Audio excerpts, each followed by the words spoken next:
Someone says it to her, casually, in the hallway after a meeting. You know, you really held your own in there today. She doesn't stop walking. She slows down slightly, looks somewhere just to the side. Oh, it was nothing. It kind of just happened on its own. He nods.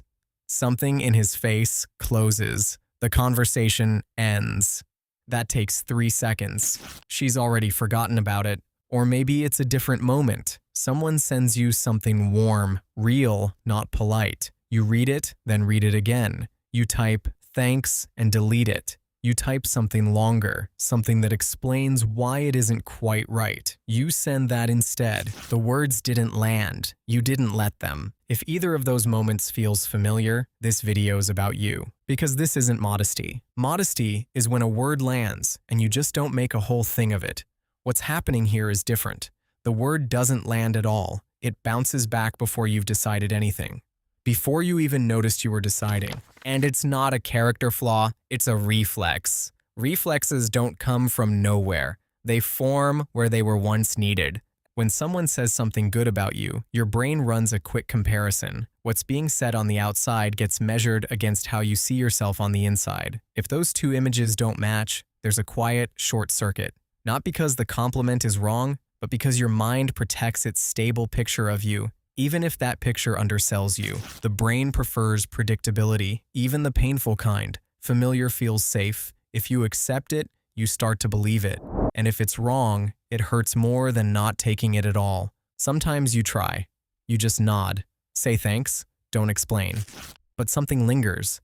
Like you took something that wasn't yours and you're about to get caught. Like you weren't supposed to have it. Your body feels this before your mind has time to catch up. Someone says something warm, and something in your chest tightens slightly. Not pain, just discomfort. You want to look away, change the subject, laugh at nothing. You want this moment to end faster. That's your nervous system processing visibility, being seen, as a signal to prepare for. It doesn't know there's no danger. It only remembers that sometimes when people noticed you, it hurt, so it runs the old program. Better to get it wrong on the side of caution than end up vulnerable. Most people with this pattern grew up in homes where praise came attached to something, to a grade, to being helpful, to not causing problems. Love was there, it just rarely came clean. It worked through achievement, you did something right, people noticed, it got warmer, you didn't, silence, or a comment, or that slight disappointment in someone's voice, or they'd praise you and then immediately add, but you could have done better. So after a while, every compliment arrived with the expectation of what was coming next. You absorbed that framework deep down, not as a rule, as a reflex, as something that just happens. So when someone praises you, not for something you did, it feels off. Like an advance you'll have to earn back. Like a standard you'll eventually fail to meet. Like a debt you'd rather not take on. Easier to deflect, then there's no disappointment. Not for him, not for you. Watch how it actually plays out. Someone says something good. You immediately redirect. You too. That's kind, but it was nothing. Or you laugh and change the subject, or you explain why it isn't really true.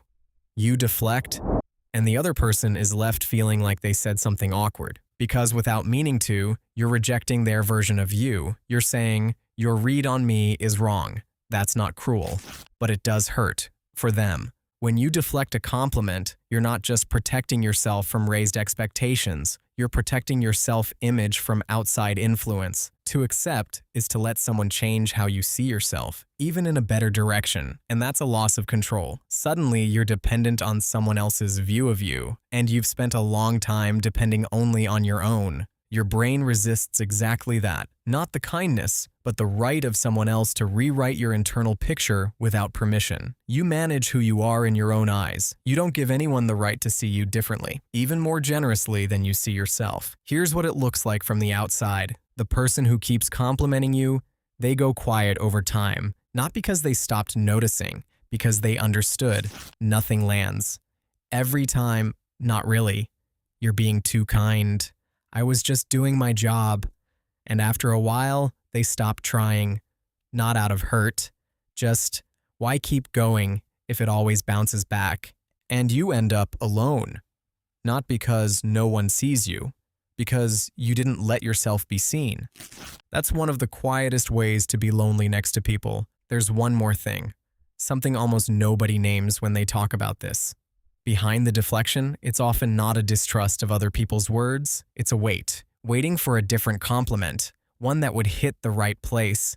That would be about you, not about what you did, not about a thing you produced, but about who you are, about the version of yourself you've never fully shown anyone. You just don't know exactly what it looks like.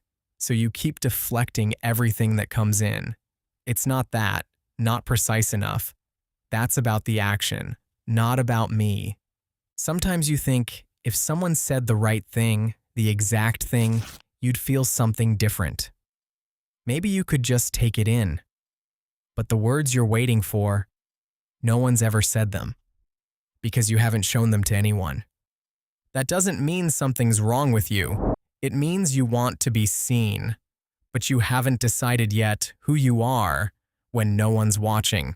You're not waiting until you're good enough to accept. You're waiting for someone to guess what you haven't been able to say yet. One question, without judgment. When you say, "It was nothing," are you being modest, or are you protecting your right to decide who you are, not letting anyone else's words change that, not out of pride? It's just that this is the one thing that's always been in your control. The woman from the hallway still says, "It just happened on its own," when someone praises her. He stopped trying a long time ago. She hasn't noticed. Maybe one day a word will land, maybe not, but now she knows what she's doing and why it's so hard to stop.